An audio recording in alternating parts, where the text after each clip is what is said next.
Malhotra, sir. Sir is Director and Head of Analytics, Asia, Middle East, North Africa for PepsiCo India. Previously, Sir has been General Manager Digital for Accenture India and AVP Analytics for Genpact India. Sir brings with him more than 18 years of experience in progressive leadership in business analytics, strategy and planning, operations, and go-to-market, specifically in functional domains of insights, marketing, sales, pricing, and supply chain. In his current capacity, Sir drives analytics agenda for PepsiCo AMNA, accelerating the foundational analytics capabilities to better support business decisions, planning, optimization, and to drive transformational initiatives aimed at future-proofing PepsiCo in the areas of business and consumer 360, IoT, ML, AI. Kapil sir also works closely with other functions, global extended teams, and partners ecosystem to deliver results. Prior to PepsiCo, Kapil sir has been associated with Accenture, where he has been leading digital campaign analytics for Google, driving hyper targeting amongst SMB customers on big data platform. Sir, in his tenure at Genpact, was leading analytics project delivery, focusing on client business impact and driving operating efficiencies for key US-based clients, applying advanced analytics tools and techniques.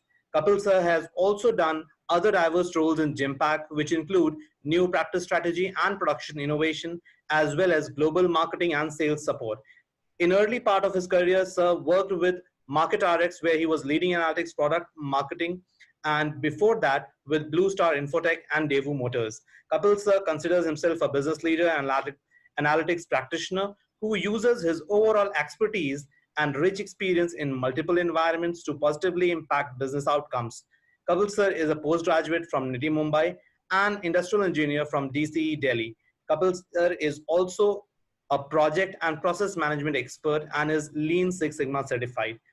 Without further delay, now I would request Kapil sir to please begin his deliberation. Kapil sir. Hey, thank you, Viresh, for such kind and yeah, you could have kept it short, but kind introduction. First of all, I do want to thank Professor and Dr. Dinesh. I think he did a tremendous job before me, setting the stage for the next 2 hours and now 1.5. He essentially covered a complete crash course in analytics and AI. So I think the audience would have benefited a lot. I think I had planned to do it a little differently, and given also the paucity of time, I would believe, I do want to do justice to the other esteemed speakers after me. I would like to keep it short, say around 10 minutes rather than 15. I hope that would really help manage this better. But welcome you all. Hope you're all staying safe and healthy. We are in trying times, I know that, and but let's jump in. Okay, so I would like to take lead from where Dr. Dinesh left, and he was talking about marketing analytics, right? So what I would like to do is tell you a few bits about marketing analytics and even say sales analytics, and some of the applications and what goes in and what's most important in there, and talk about in my own perspective of where digitalization is taking us, right? So now it's all forced upon. The way digital transformation journey is shaping up because of COVID is unprecedented. So so that's one. And where do we go from here? Which industries benefit in the short term, long term, and how we need to orient ourselves. And the third piece is, yes, what's important that you are still studying, right? So if you're still studying or early part of you just studied or done a course, how should you evaluate your career if you're really keen on and imbibe certain skill set, if you're really keen on making your career ahead in AI, analytics, data science, right? So a lot to cover. First of all, sales and marketing analytics. Okay, let's understand that. Okay, so every piece of analytics, you heard from a lot of case studies or use cases that got shared by Professor Dinesh, is is the business first, right? So you're trying to solve a business problem. Okay, at the end of the day, business wants to do more with less, right? This was true in the past, this is true in the present, and will always stay true going forward. Okay, which means analytics has to really impact two things essentially. And it's about either bringing more growth opportunities for the business, and or optimizing the resources that go into bringing those or making those efforts, right? So let's talk of marketing. Marketing is the function which actually is a spend function for the organization, and marketing role is twofold essentially. Okay, so it's about creating awareness about the products or solutions that the company has to offer, and it's about creating the demand, okay, or generating the demand for those products and solutions. So the marketing has to impact both, and where analytics then comes in, or marketing analytics that comes in, is to drive that agenda harder. Okay, so at the just envisage what marketing analytics does is more from wherever the actions of marketing analytics touches the customers or the consumers, or the actions which really help make back-end decisions or optimization decisions for the organization. Okay, so your the campaign that you receive, for example, for any from any either an e-commerce company or any company that is offering or running a marketing campaign, is and how effective that is in terms of whether that's the right intended audience, and is one example of where it touches the customers, right? So all campaign analytics pieces, for example, and prior to that, the segmentation and targeting pieces that get done, uh, deploy analytics big time. Okay, the key metrics there, again staying with that example, is cost to conversion. You just learned that, right, from my earlier esteemed speaker. And the conversion rate, those are certain KPIs which get measured. So those are the KPIs, but that's where a right campaign is reaching you, right? So that you're uh, as a consumer or customer, you can relate to, there is a need for it, and then you go ahead and take an action basis that. So that's an example where it's touching the customer and consumer. The second example, the quick one, more from a background, is where the resource allocation happens across the various marketing levers, right? So marketing, there's a ATL, there is or above the line and below the line, and there are a lot of spends that the organization makes and a lot of actions that the organization do around the product.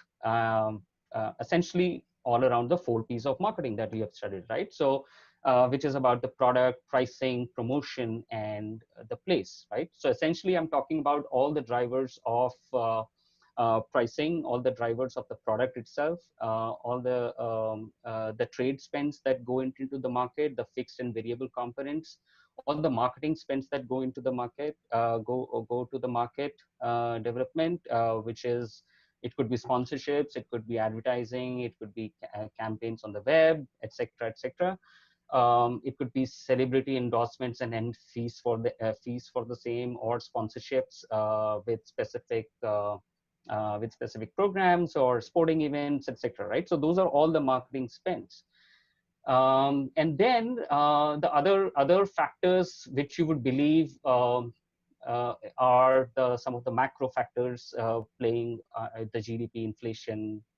One variation could be pricing with respect to inflation and things like that, right? So there are a lot of internal drivers of the business, and there are some external drivers of the business. Obviously, there is also competition activity, right? So and hence you're talking of multiple data sources that need to be brought together for something which is done as foundational analytics for the CPG companies is the market mix modeling, right? So this is the second example I wanted to give, which sits at the back end, right? So basis you run this multi-regression model and also do a lot of sub models on price elasticities, media deep dives, etc., which would truly impact the planning decisions of the organization, because these are huge spends that the organization is planning to make. So, and how to best allocate those monies across the various sales and marketing levers, or some of the actions that the organization plans to make, right? So this provides a very quantified impact of the drivers in terms of simulations. Those are run on top of the models, and can even be aggregated across various products and brands to kind of make the portfolio decisions for the senior leaders. Okay, so that's a big example at the back end where analytics is deployed heavily. Obviously, the other examples are like the whole category forecasting, right? You can use various models. Time series is dead, right? So nobody uses time series these days, except for very stable categories. But a lot of causal models are built, and it's important to keep them refreshed with the latest data, so that they are usable for every stage of the tactical or planning decision making of the organization, right? So that's the piece at the back end. Obviously, front end, there are multiple things. Customer churn is another one, and the whole customer loyalty, the CRM piece, and the analytics behind is a big one, right? So the front end is the entire attracting the customer, growing the customer, and retaining the customer, right? So that's the front end of marketing, and there are various marketing analytics interventions which get done. The AI is being deployed now big time in some of those areas. And then the whole backend, right? So that covers up in summary for you the marketing analytics piece. Obviously, the core, I mean, goes without saying that the actual measurement, the true measurement of the KPIs or the marketing metrics that matter, right? So for example, marketing spend as a percentage of net revenue is the master KPI, right? But there are multiple KPIs across the value chain or various interventions which become relevant, right? So for one organization, a market share could be a very relevant KPI. And what are the drivers of the market share? Understanding those better and analytically taking actions is what a marketing analytics team would typically do, right, for the organization.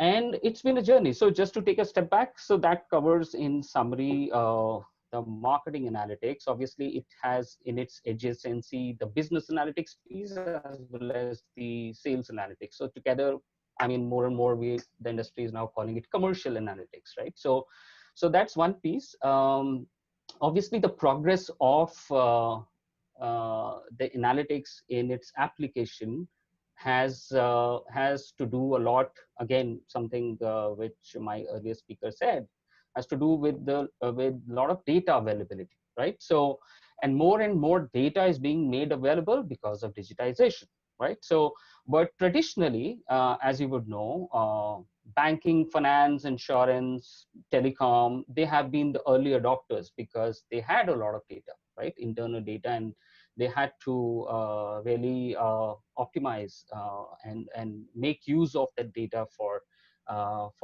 such purposes. For CPG has been, you can say, the second lot and things like that. But a lot of these digital companies that have come in, I mean, all the e-commerce companies or the platforms which are e-education and whatever, they're actually, the analytics is core to them. Okay, so I mean, what recommendations you get on, say, Netflix, or the recommendations you get that someone has you bought something in the past, or even reviewed something in the past, etc. But basis that, the recommendation engines, which deploy a lot of algorithms, decide what do you get on the screen as next movie to watch from that bucket, or which products to buy, right? So that's really been the journey, and CPG, the industrial manufacturing engineering firms, etc., are on that journey